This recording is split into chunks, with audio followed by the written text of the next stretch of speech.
Hi everyone, I am doctor Bhavna Nehra और आज हम एंडोमेट्रियोसिस के बारे में बात करेंगे। एंडोमेट्रियोसिस बेसिकली एक ऐसा कंडीशन है जिसके अंदर आपका ईस्ट्रोजन जो है उसकी वजह से आपको प्रॉब्लम होता है। ठीक है, एक तो ईस्ट्रोजन हो गया, दूसरा इन्फ्लामेशन होता है। सिर्फ ईस्ट्रोजन का रोल नहीं होता, इन्फ्लामेशन बहुत ज़्यादा हो जाता है, इसी वजह से इसे एंडोमेट्रियोसिस कहते हैं। What is endometriosis? एंडोमेट्रियोसिस का बेसिक जो मीनिंग होता है वो ये होता है कि जो एंडोमेट्रियम आपकी यूट्रस की सबसे इनर लाइनिंग होती है, ठीक है, जो कि इम्प्लांटेशन के लिए बहुत इंपॉर्टेंट होती है। ठीक है, जो आपके जब मेंसेस आते हैं तो जो ब्लड फ्लो होता है वो बेसिकली एंडोमेट्रियम का ही होता है। तो जो सबसे इनर लेयर होती है एंडोमेट्रियम, जो कि ब्लड की लेयर होती है, वो एंडोमेट्रियम अगर अदर देन यूट्रस कहीं चली जाए होती है, यूट्रस की इनर लेयर होती है, अगर वो यूट्रस के बाहर चली जाए या फिर ओवरीज पे जाके चिपक जाए, सपोज आपके यूट्रस के बाहर कहीं भी चिपक जाए, आपके ओमेंटम में चिपक जाए, तो उस कंडीशन को हम एंडोमेट्रियोसिस कहते हैं। मतलब endometrium other than the uterus, ठीक है, ओवरी, फेलोपियन ट्यूब कहीं भी जाके चिपक सकती है। अब होता क्या एंडोमेट्रियोसिस में? पेन क्यों होता है? पेन होता है, देखो बेसिकली ये होता है कि एंडोमेट्रियम जो है बाहर, जब मेंसेस आते हैं तो पीरियड्स में जो ब्लड फ्लो है एंडोमेट्रियम को बाहर की साइड होना चाहिए। कुछ केसेस यानी कि एंडोमेट्रियम के केसेस में क्या, एंडोमेट्रियोसिस के केसेस में क्या होता है कि ये ब्लड फ्लो पीछे की तरफ हो जाता है, तो ये एंडोमेट्रियम बाहर चली जाती है और बाहर जाके जगह जगह पैच बना लेगी। जैसे जैसे जगह जगह पैच बन गए, वहाँ पे फिर स्लोली क्या होगा, या तो ओवरीज के साथ में एक सिस्ट बन जाएगी जिसको बोलते हैं एंडोमेट्रियोमा या चॉकलेट सिस्ट। दूसरी कंडीशन क्या होती है? एडिशंस बन जाते हैं। एडिशंस मतलब आपस में ऑर्गन्स चिपक जाते हैं। सपोज आपकी फेलोपियन ट्यूब में चली गई, वहाँ पे फेलोपियन ट्यूब चिपक गई, फेलोपियन ट्यूब ब्लॉक हो गई, और ओवरीज और फेलोपियन ट्यूब आपस में चिपक गई तो ओवरी से एग रिलीज नहीं होगा अच्छे से।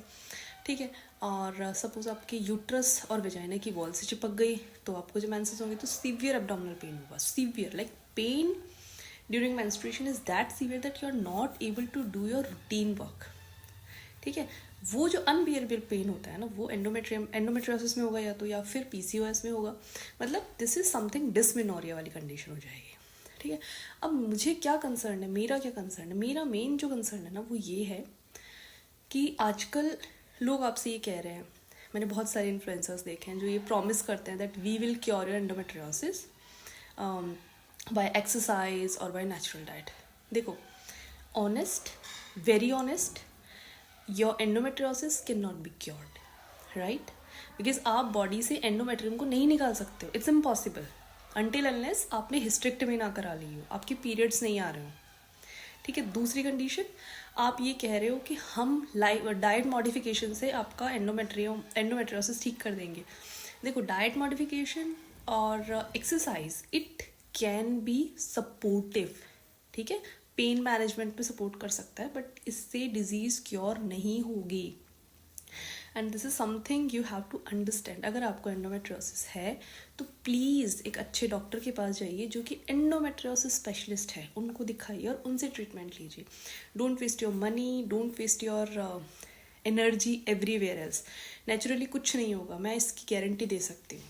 अगर आपसे कोई ये कह रहा है कि हमने नेचुरली क्योर किया है तो आस्क देम क्या साइज़ था सिस्ट का। ठीक है, और अगर आपको कभी भी ये लगे कि हाँ ऐसा हमने किया है तो मेरे सामने एक दो केस लेकर आओ। ठीक है, पूरा एसेस करो, फिर भी आपको लगता है कि नहीं एंडोमेट्रियम जो है, एंडोमेट्रियोमा या एंडोमेट्रियोसिस्ट है या एंडोमेट्रियोसिस है, वो नेचुरली क्योर हो जाएगा। तो जिस पेशेंट को उन्होंने क्योर किया है ना, उसकी पूरी हिस्ट्री पूछो उनसे, उस पेशेंट से बात करो कि एक्चुअली में ऐसा हुआ है क्या। या तो उसको एंडोमेट्रियोसिस नहीं था तो बहुत माइल्ड ग्रेड का था, या फिर उसे पहले ट्रीटमेंट ले चुका है, वो सर्जरी हो चुकी है उसकी। देखो, सर्जरी होती है इसमें, और अगर सर्जरी होती है तो वो सर्जरी के लिए मैं भी आपसे नहीं कह रही हूँ that you have to go to a gynaecologist. नहीं, एंडोमेट्रियोसिस स्पेशलिस्ट होता है, आपको उसके पास जाके ट्रीटमेंट लेना है अपना, और वही इस डिज़ीज़ को क्योर कर पाएंगे अच्छे से। और मैं आपको ऑनेस्टली बताऊँ, ये डिज़ीज़ क्योर नहीं हो सकती। एटलीस्ट उनके पास आप जाएंगे तो एडिशंस को भी निकाल देते हैं, वो जो जहाँ जहाँ पे आपको एंडोमेट्रियोमा दिखेगा वहाँ से एंडोमेट्रियोमा को हटा देंगे। आपकी जो बॉडी है उसकी पूरी जो सब कुछ बिगड़ चुका है, वो डिस्टॉर्ट हो चुका है, सब ठीक हो जाएगा। ये सब फेक हैं ये लोग जो कह रहे हैं आपसे कि हम आपका एंडोमेट्रियोमा क्योर करेंगे, जस्ट कम टू अस, इस लिंक, इस बायो पे जो लिंक दिया उस पर क्लिक करो, 99 रुपीज़ में लाखों में सर्जरी होती है। ठीक है, सर्जरी होती है, प्रॉपर ट्रीटमेंट लगता है, सर्जरी होती है बॉडी की, उस बॉडी में, उसके बाद में आप कहीं पे ये कह सकते हैं हमारा एंडोमेट्रियोमा या एंडोमेट्रियोसिस ठीक है। और आप क्या मतलब क्या लगता है आपको, जस्ट बाय 99 रुपीज़ आप किसी से डाइट मॉडिफिकेशन लेंगे और आपको एंडोमेट्रियोसिस ठीक हो जाए? तो मैंने सिर्फ ये वीडियो इसलिए बनाया है, प्लीज़ इन चीज़ों से ना इतना ईजीली डाइवर्ट मत करिए खुद को। एंडोमेट्रियोसिस एक सीवियर प्रॉब्लम है, एक सीरियस प्रॉब्लम है। एंडोमेट्रियोसिस एक सीरियस प्रॉब्लम है, please take it seriously, don't waste your money your energy anywhere on the name of naturopathy, on the name of natural things, on the name of Ayurveda, because there is no such thing exist. ठीक है, कोई cure नहीं मिलेगा आपको, सिर्फ suffering मिलेगा बहुत लंबा, 8-10 साल 5 साल तक आप पेन में कराते रहोगे। ठीक है, कोई इंजेक्शन कोई tablet won't work except the pain management.